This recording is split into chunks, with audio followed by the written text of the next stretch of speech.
So a while back, I had a friend of mine text me kind of out of the blue and said, Nick, saw some of your videos on raising sons, raising daughters. Do you have any advice for a mom raising teenage boys? I did a quick little reel just talking about a couple of things that I thought might be helpful. And a little later on, I had another woman reach out to me who was a widow. She actually asked if I would please make something a little bit more in depth.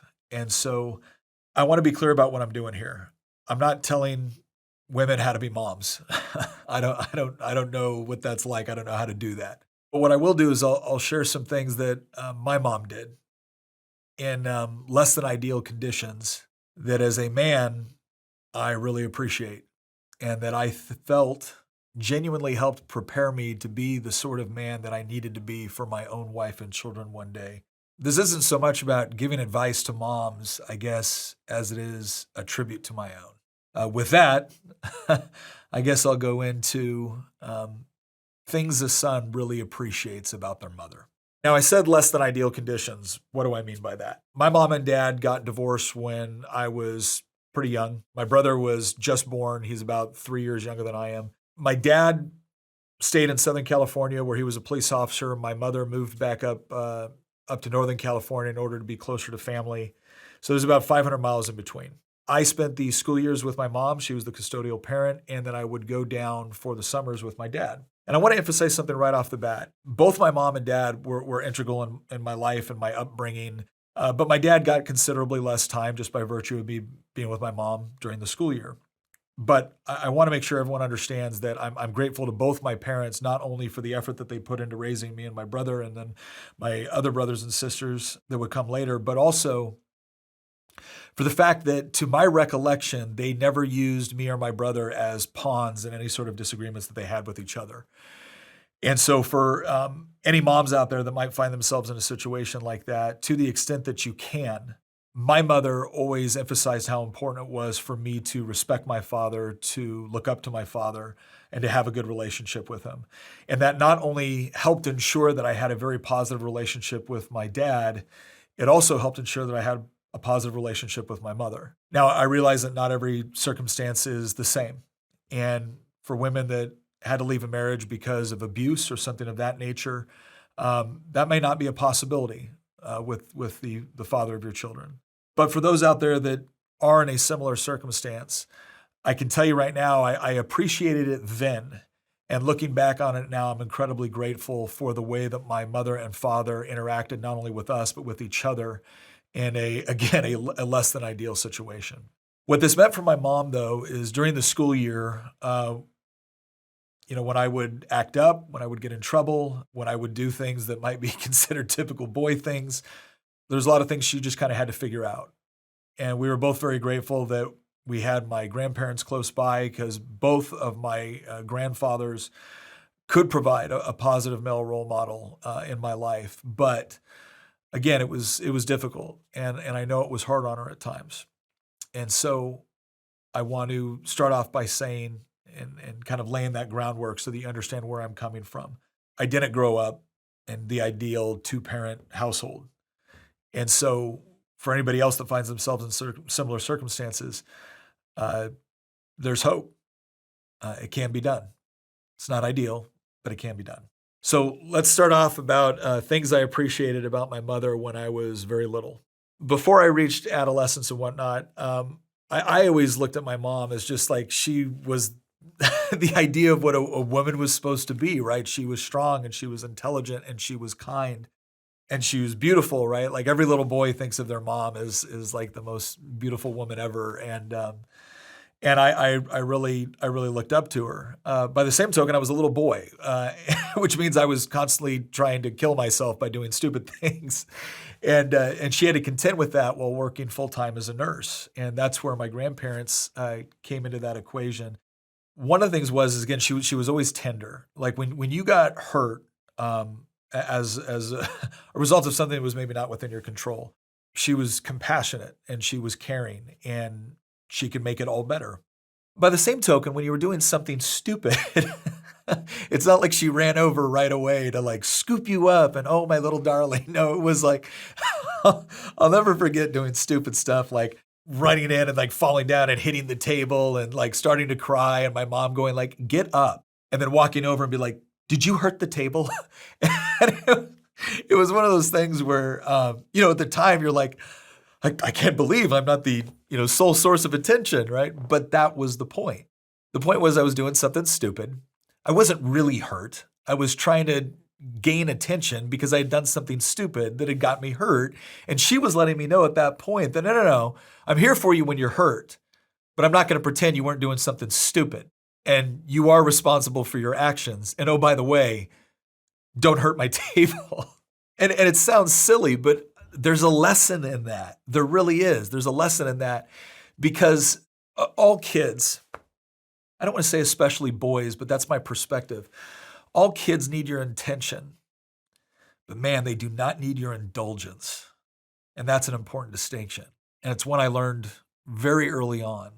I learned that I was worthy of my mother's attention, but I was not going to receive indulgence.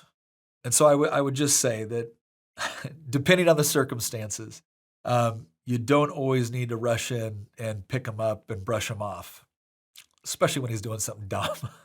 But one of the things my mother decided to do at that point was she took me and my brother on a missionary trip.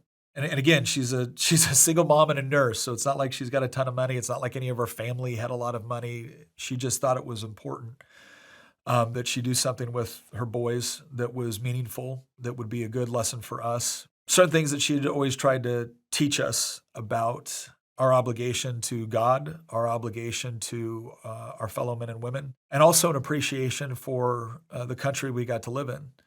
That's one of the things that I remember being very young is that I don't recall my mother ever complaining about her circumstances. I don't recall her ever complaining about the difficulty of how hard she had to work or what things that she might have had to give up for us. And I don't recall her ever tolerating it from us either. And I don't mean that in a mean-spirited sense. It was just something that my mom insisted that we focused on the things that we should be grateful for. And that when something didn't go our way or something wasn't ideal, that wasn't an excuse to sit down or give up or complain. It was an opportunity to learn from something and be better as a result. And so she took her two little boys on the mission field. We ended up going to the Philippines. We were up in a village in the mountains of Luzon in the Philippines, a little village called Kata, and learned a lot through that experience. Our next stop was we were in Okinawa, and we were helping out at a church there. And throughout that entire time, my mother was, again, just working incredibly hard. And keep in mind, she wasn't getting paid to be there. She paid to be there, and she paid to take us along as well. And at the time, I don't think I fully appreciated that, but it was something that I realized later was a sacrifice. And I remember landing back in the United States and being grateful for all the amenities and things like that we have in the U.S. And my mom also making sure that we understood what a great opportunity that we had, both to go overseas and to serve and to help people. And it wasn't the first time she had done that. I remembered she had taken us down when there had been flooding in colonias in Tijuana, and she had taken me and my brother there. And as a nurse, she was helping with children and their families. And my brother and I were kind of helping corral the kids and whatnot as they were waiting to be seen by the nurses and the doctors. And there was just this constant emphasis from my mom the entire time that serving is not just something you do when it's convenient. It's something you do when it's needed. And a whole new appreciation for seeing what other people had to contend with in this world. And again, this is all stuff that I'm experiencing, 12, 13 years old. That was one of the most important lessons that I think she taught us, is that in the midst of struggle and in the midst of difficulty, you look for ways that you can be of benefit. You look for ways that you can help. So that was one of the first lessons that I learned, not just because she told me to do those things, but because I saw her doing it constantly. And this really had a larger impact too as I became a young man. Because here's one of the things that I think is difficult for mothers. And I say that, again, not because I'm a mother or I can personally know what it is to experience it, but talking to my own wife. My son is now 18 years old. and she loves her little boy. I remember my wife being nervous at first when we were having a boy. We had our daughter first, and my wife felt very equipped to raise daughters, but she was nervous. She was nervous about being a boy mom and what that was going to mean. All it took was that first moment when she saw him when he was born, and she was hooked. There was this point when my son turned about 7 years old. He was maybe a little bit younger. And I remember looking over at Tina and saying, well, he's about to go to the Agoge. She's like, what's the Agoge? I said, well, the Agoge is where the Spartans sent their boys to become men, to become warriors. And we started going all rough and tumble, and he just started running at me. And she's like, what are you doing to my baby boy? I said, oh, no, he's not yours anymore. He belongs to me now. And we said it as kind of a joke, but the thing is I remember Tina telling me is that, yeah, as your little boy gets older, there's a point where the bond that you have with your little boy, where you can like scoop them up when they're hurting or crying and make everything better, that you can tickle them or kiss them on the cheek, and they absolutely love that. There's a point where that kind of stops. And I asked her, I said, what is that like?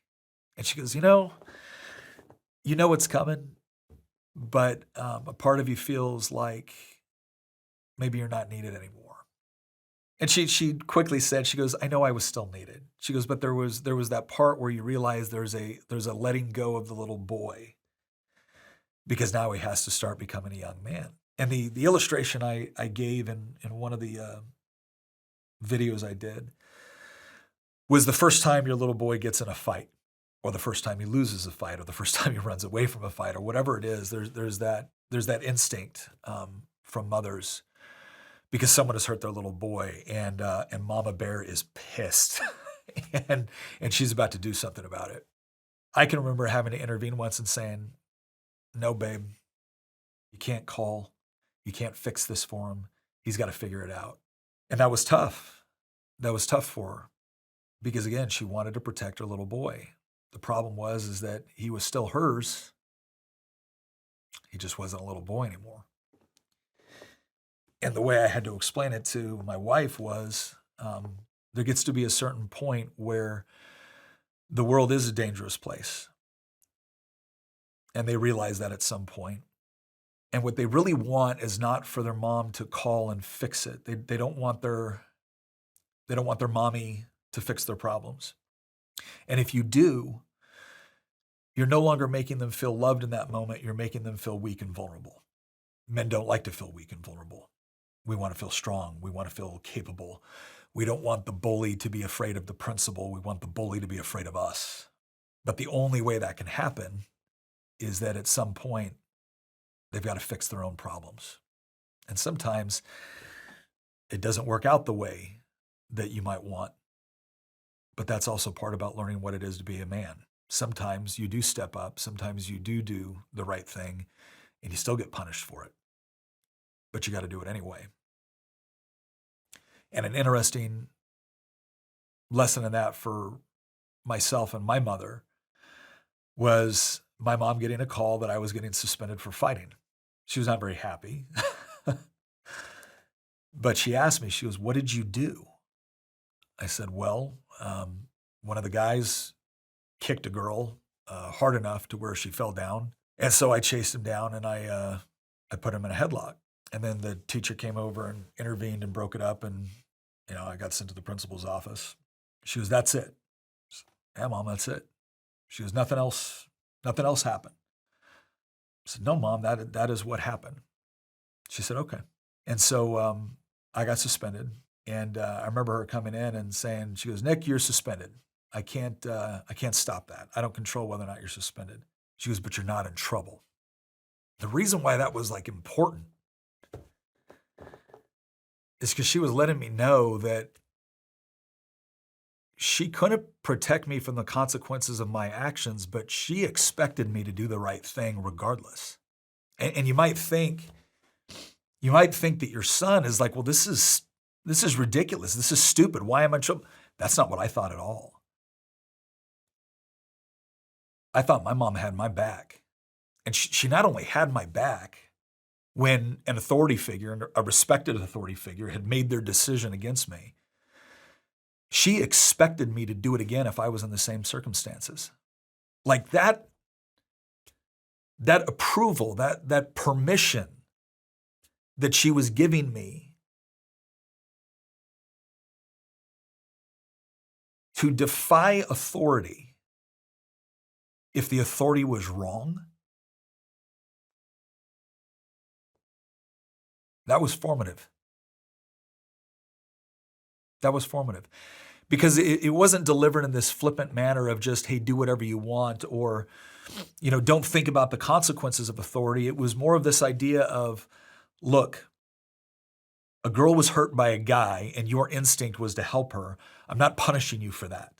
And what was so, again, formative and important about that was not just the idea that she would stick up for me or that she wouldn't punish me in that situation. It was that she expected me as a man to be a protector. And she wasn't going to punish me for doing it. She was going to reward that. Not through some sort of gift, not through anything else, but just through the acknowledgement that in her mind, I had done the right thing. And getting in trouble for it was actually something of a source of pride for her, that her son would be willing to do it. It was an indication that, while maybe not perfectly executed, I had done the right thing because she had taught me to do the right thing. All right, so what's my relationship with my mom like now?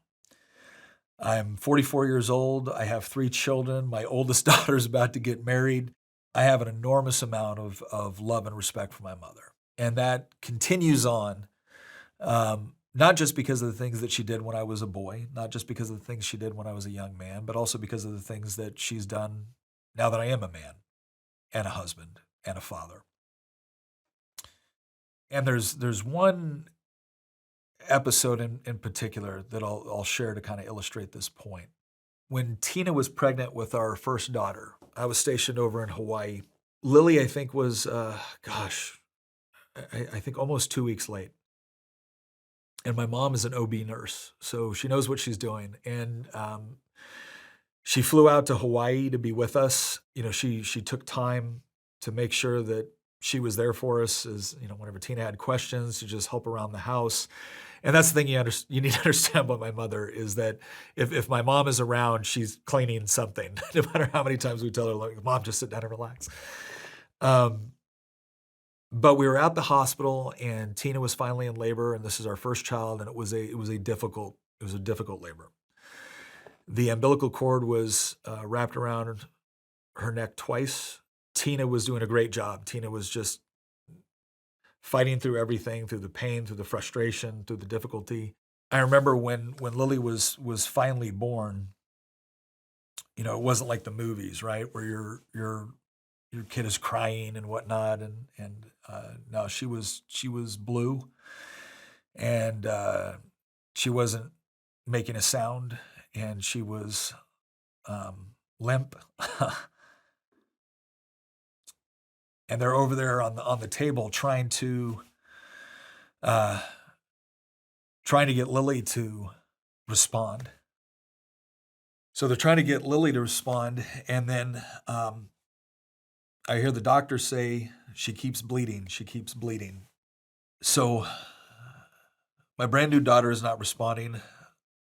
My wife is bleeding, and they can't seem to stop it. And understand something. At this point, I am a 23-year-old infantryman.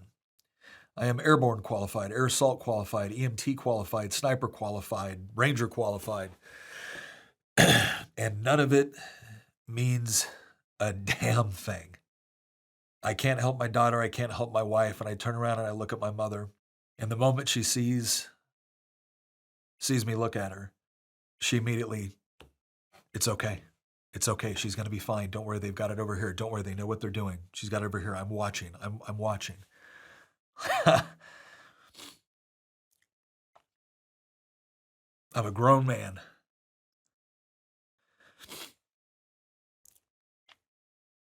And all I needed in that moment was assurance. And she was there. All right, now that I got my crap back together, and for any guys watching this wondering at what point in your life you become a whiny little punk, it's your 40s, usually because of your kids. So I'm going to wrap all this up by, again, just telling moms what I think they can do to help ensure that their little boys become the sort of men they can be proud of. When they're little, give them that compassion and love. Give them your time, but don't give them your indulgence. Every once in a while, when they fall down and scrape something because they were doing something stupid, force them to be tough. When they get a little bit older, start to give them the sort of tasks that call out the protector and provider in them. Have them carry the heavy things from the car. Have them check to make sure that the doors are locked at night so that the family can be safe. And when they're a man and they have their own wife and children, show them that element of respect, provided that they're earning it. But you'll probably also realize in that moment that there will be the occasional time, maybe at a child's birth, maybe with something else, where once again, no matter how big they are, no matter how strong they are, no matter how imposing they might be to the rest of the world, they'll once again just be your little boy that wants their mom to tell them it's going to be okay. Not because they're weak, but because you're the one person that can say that to them in a way that they'll believe. And doing all that puts you in a unique position to help turn a boy into a man.